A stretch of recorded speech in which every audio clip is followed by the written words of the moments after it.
Welcome to this video about an introduction to sensory differences. Our 7 senses. We have 7 senses: sight, hearing, touch, smell, taste, movement, and balance. Sight. The visual system does not just provide information about what we see, but also the detailed information about our environment, such as colours, brightness, patterns, shapes, depth, and contrasts.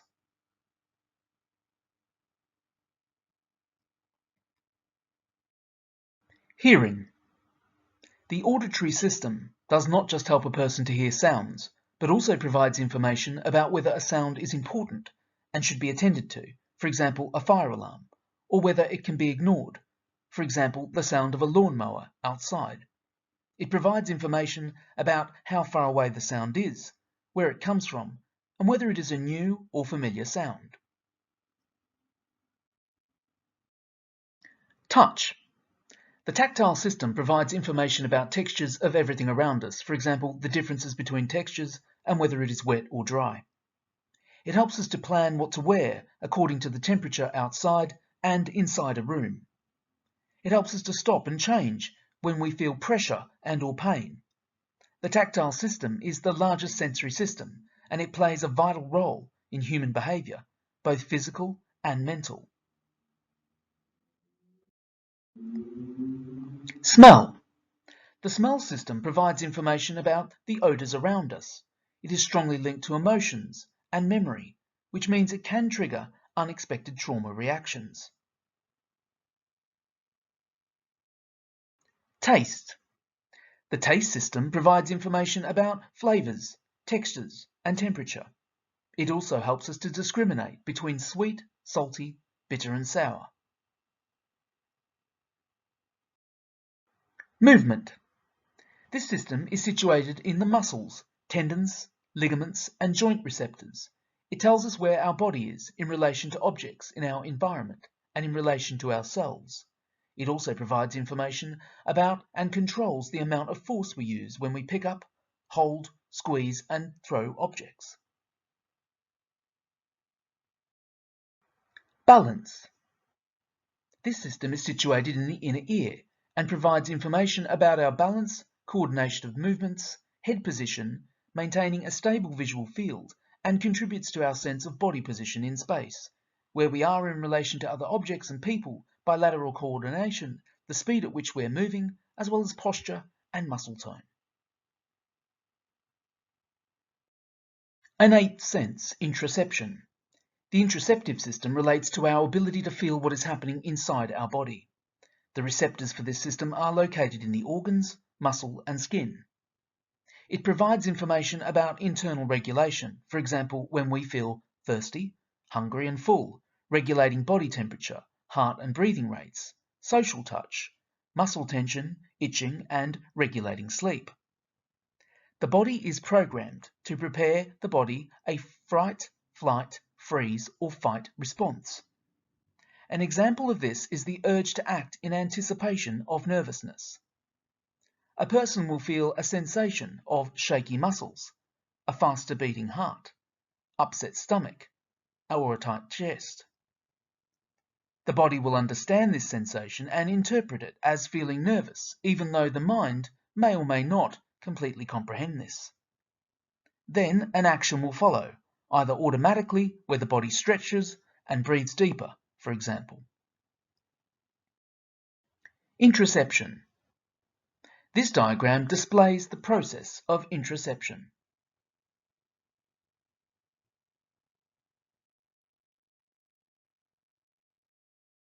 What is sensory processing?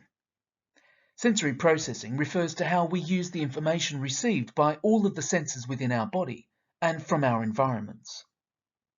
All of the information is integrated to give us an understanding of who we are, where we are, and what is happening around us. When our senses are integrated correctly, we are able to respond appropriately to the sensation. For example, we will take off the itchy woolen jumper, or we may take a deep breath to smell the flowers. We all have sensory preferences.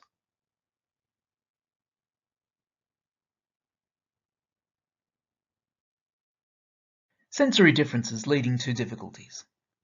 Some children and young people experience sensory differences that can lead to experiencing difficulties in their day-to-day life. It's common for pupils diagnosed with autism, ADHD and dyspraxia to experience sensory processing difficulties. Sensory processing is not assessed separately. These differences are marked by oversensitivity or undersensitivity to sights, sounds, smells, taste, touch, balance and body awareness, and difficulty with regulating this, that is, integrating their inner and outer world, leading to sensory seeking and sensory avoiding behaviours. Pupils with sensory processing difficulties also have difficulties often with regulating their emotions and behaviours, as for example, perceived threatening or intolerable sensory stimuli can evoke the fight, fright or freeze response. This is sometimes referred to as sensory overload. How sensory processing difficulties connect with behaviour. When a pupil misses sensory input, they might miss instructions on how to complete a task in class. This might happen because they take longer to process information. They are distracted by other incoming sensory stimuli, such as noise outside, the sound of an air humidifier in class, for example, or they need more intense input of the sensory information before they register the sensory stimuli and are able to respond. This might make them seem as if they're ignoring the teacher, daydreaming or freezing. When a pupil is sensitive to sensory information, they notice sensory input much quicker than others and can become overwhelmed very easily. Due to the higher levels of anxiety and sensitivity to incoming sensory stimuli, the pupil can easily have a fright as they respond quicker and with greater intensity to sensory input. However, they can also present with a fright response if they interpret a particular sensory stimulus as a threat and as a result react automatically in a manner to protect themselves. A pupil's sensation-seeking behaviour is active behaviour in their attempt to fight in order to gain more sensory information.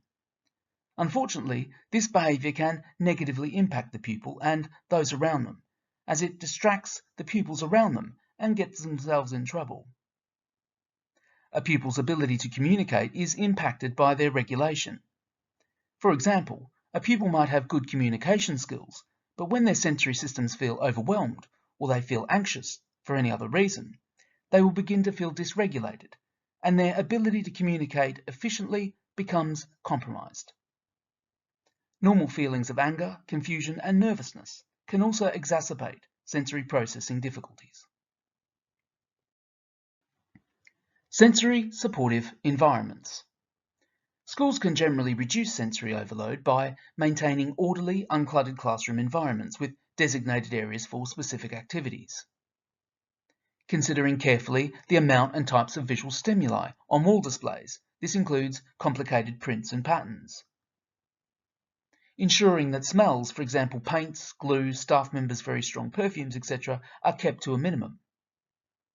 Checking and modifying the acoustics of rooms and large spaces, for example the gym and the dining hall, to lessen the echo. Ensuring that sounds from outside the classroom are not audible in the classroom. For example, limiting extraneous auditory input from the hallway by closing the classroom door. Soundproofing windows.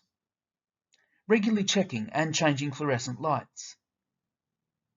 Ensuring that the light coming into the room through blinds and creating patterns is minimised wherever possible. Carpeting classrooms to lessen noise created by the movement of people, chairs and desks. Switching off visual and audio systems, lights, computers, etc. when not needed to avoid a mass hum. Keeping objects that are regularly used in classrooms in opaque containers where possible, and having an available quiet space. Sensory signs. For each of the main senses, Now let's look at some common differences and preferences and signs of both oversensitivity and undersensitivity. Sight differences. I miss written instructions.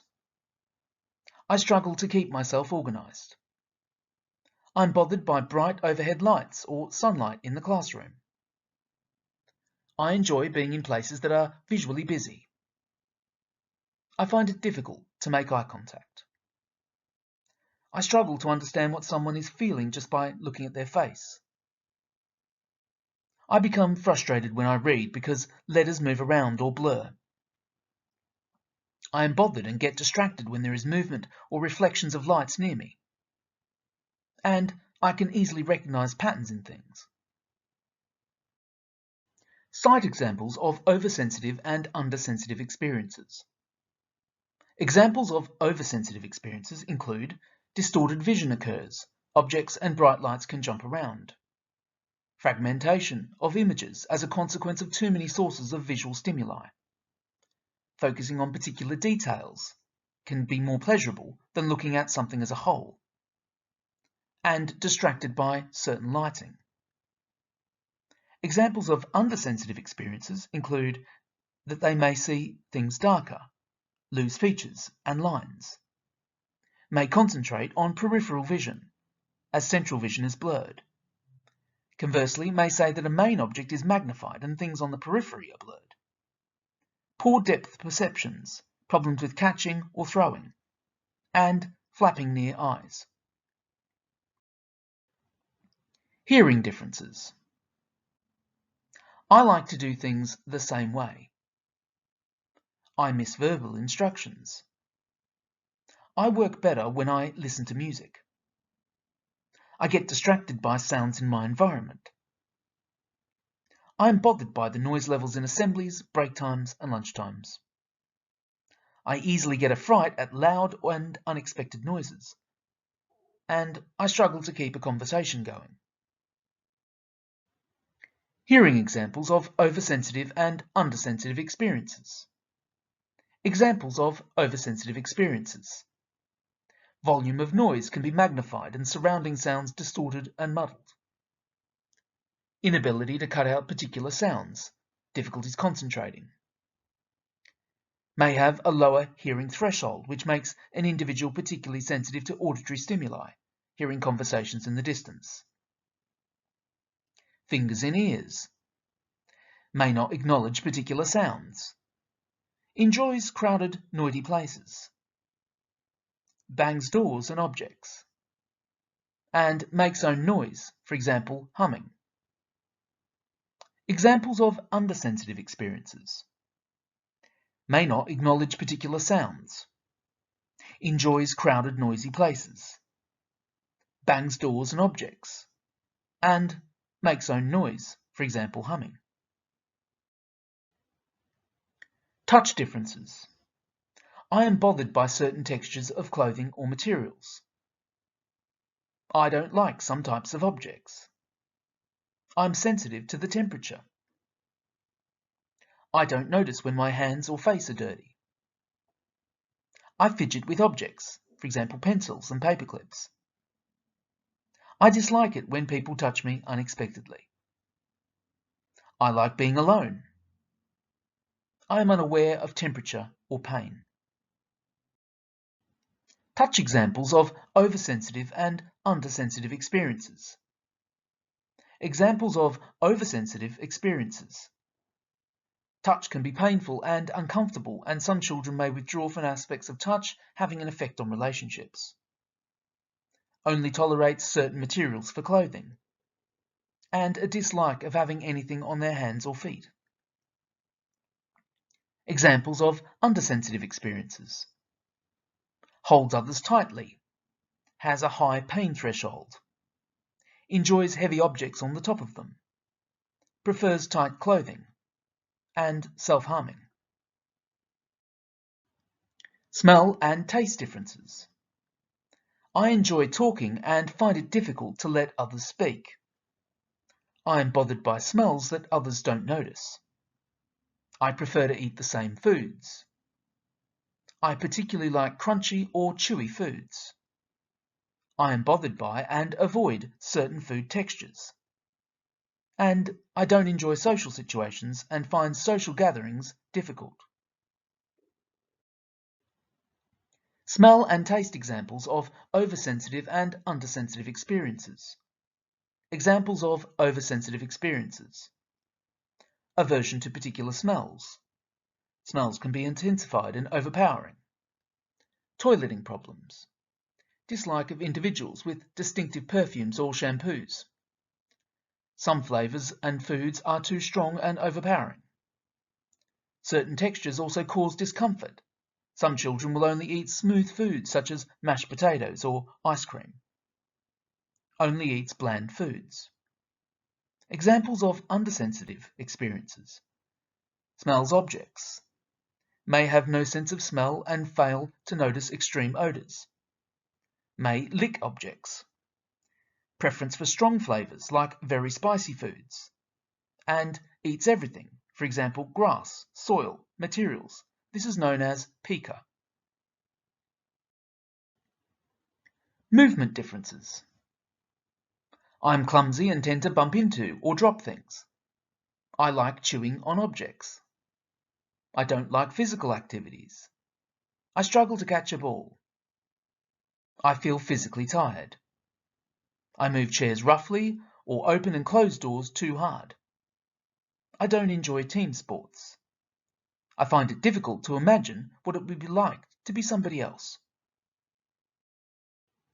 Movement examples of oversensitive and undersensitive experiences.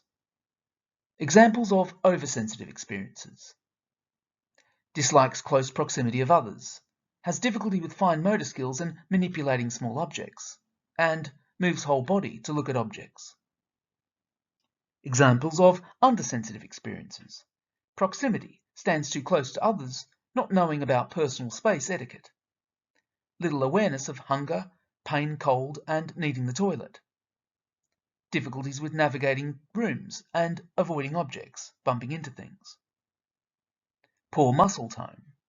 And a preference for deep pressure, for example, tight shoelaces or pushing their chin into people.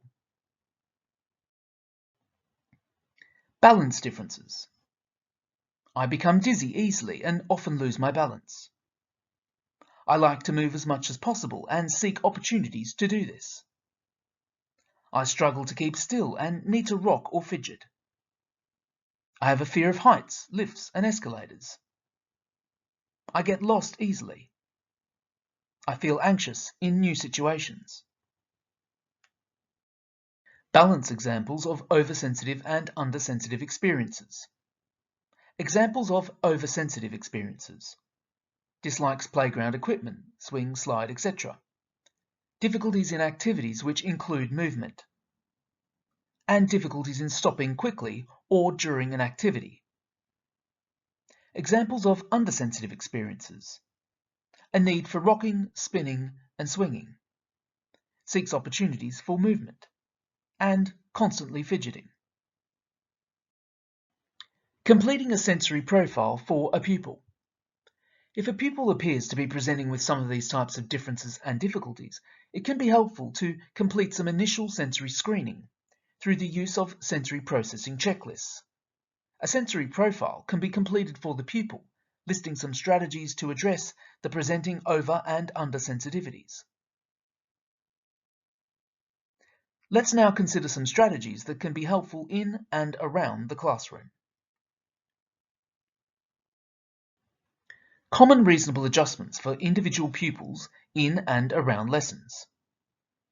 Reasonable adjustments for pupils with sensory processing difficulties might include allowing for sensory breaks, permitting the pupil to use personalised items, for example fidgets and squeezy balls, allowing the pupil to enter the dining hall just before peers to avoid queuing and crowds, to be the first or last in line to avoid being bumped, or leave each lesson 5 minutes early, allowing for a support staff member or peer to escort the pupil when necessary, putting in place a seating plan which enables the pupil to be in the quietest and least distracting place possible within the classroom, For example, a pupil with a fascination with light reflection does not sit by the window, and/or providing access to a defined area, such as a workstation. Varying the school uniform expectations. Putting in place alternative toileting arrangements, for example, use of the disabled toilets. Making adaptations to activities and equipment required for activities that might otherwise stop the pupil from participating. And ensuring the pupil is wearing or using any agreed appropriate accessories when it's necessary to use them, for example, headphones, tinted sunglasses, visor, etc. Adaptive high-quality teaching strategies for individual pupils in lessons. Most strategies for most pupils that are specific to sensory processing difficulties are met through environmental adaptations and through the reasonable adjustments that we've considered. Some further adaptive strategies as part of high-quality teaching might be required. Examples include using gestures and/or visual supports and cues to supplement verbal directions, preparing the pupil in advance for distractions such as visitors, announcements, and noises, approaching the pupil from within their visual field, avoiding using appliances or equipment at times when you would like the pupil to maintain their focus, counting down from 10 as part of a strategy to help the pupil to regulate and stay calm, using approaches such as the zones of regulation to help the pupil to identify their triggers and strategies to help them feel calmer, and telling the pupil in advance if any contact is going to be made with their skin, more common for younger children and possibly also with contact activities in PE. Sensory circuits. Participation in a short sensory circuit is a good way to both energise and settle pupils into the school day and/or in advance of lessons later in the day. The sensory circuit provides a sequence of activities done repeatedly, and it should be active, physical, and fun. The aim is to develop the pupil's sensory processing skills and to focus concentration. As an intervention, a half-termly or termly target should be set for the pupil, for example to improve balance and reduce calling out in class. Sensory circuits have 3 main sections. Firstly, an alerting section. The aim of this section is to provide movement and balance stimulation. This might include, for example, bouncing 10 times on a mini trampoline or a space hopper, spinning a hoop, bunny hops, crab walks, frog jumps, skipping, walking on cans, stilts, etc. There is an organising section. This section includes activities that require motor sensory processing, balance and timing. The pupil needs to organise their body, plan their approach, and do more than one thing at a time in a sequential order. Activities include tasks such as balancing on a beam log, rolling, climbing wall bars, throwing bean bags into a target arm, push-ups against the wall, etc. There is also a calming section. The calming activities are very important as they provide input to ensure that the pupil leaves the circuit and returns to their classroom calm, centred, and ready for the lessons ahead. Activities include placing their feet or hands in weighted bean bags, lying under weighted blankets, etc. Sensory circuits. Here are some infographics to explain how sensory circuits can work.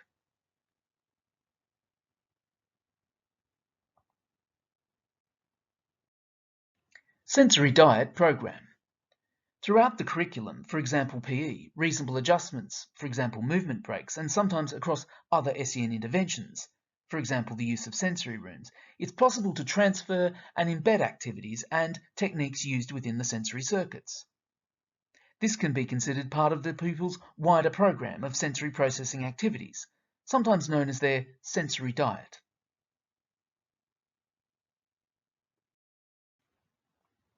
Activities and experiences that can be included in a pupil's sensory diet. Sight-focused. Looking at mobiles, lava lamps, bubble lamps, etc. Being in a safe space with minimal visual stimuli. Looking at photos and picture books. Looking purposefully at aspects of nature, for example fish tanks. Watching short videos, for example cartoons and movies. And games and activities that develop visual skills, For example, mazes, dot to dot, I spy, drawing, etc. Hearing focused. Listening to music and talking about whether it's calming or alerting, banging on pots and pans, playing musical instruments, listening to sounds of nature outdoors, singing and humming, using a white noise machine, observing silence, and identifying and labeling sounds. Activities and experiences that can be included in a pupil's sensory diet: touch-focused. Play with dry-weighted sensory play materials, for example, rice, sand, beans.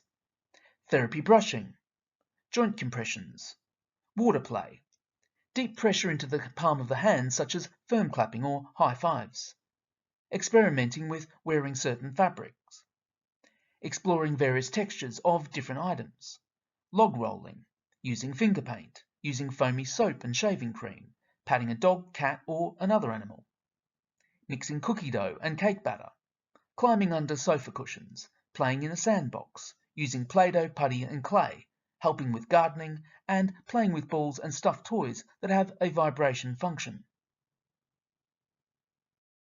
Activities and experiences that can be included in a pupil's sensory diet: smell and taste focused.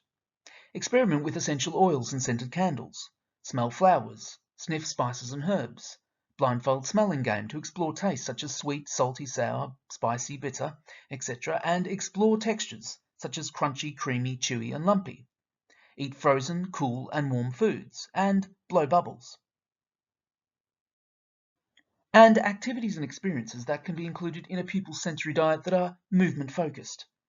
Rocking on a hobby horse or a rocking chair, crawling on their hands and knees, walking, running and climbing stairs, jumping, star jumps, hopping and hopscotch, riding a bike or scooter, dancing, wheelbarrow walks, cartwheels and somersaults, floor push-ups and wall push-ups and sit-ups, using swings, playground slides, using monkey bars, climbing ladders, jumping on a mini trampoline, using a skateboard, swimming, pushing a grocery cart, yoga exercises, rolling down a hill, and playing catch.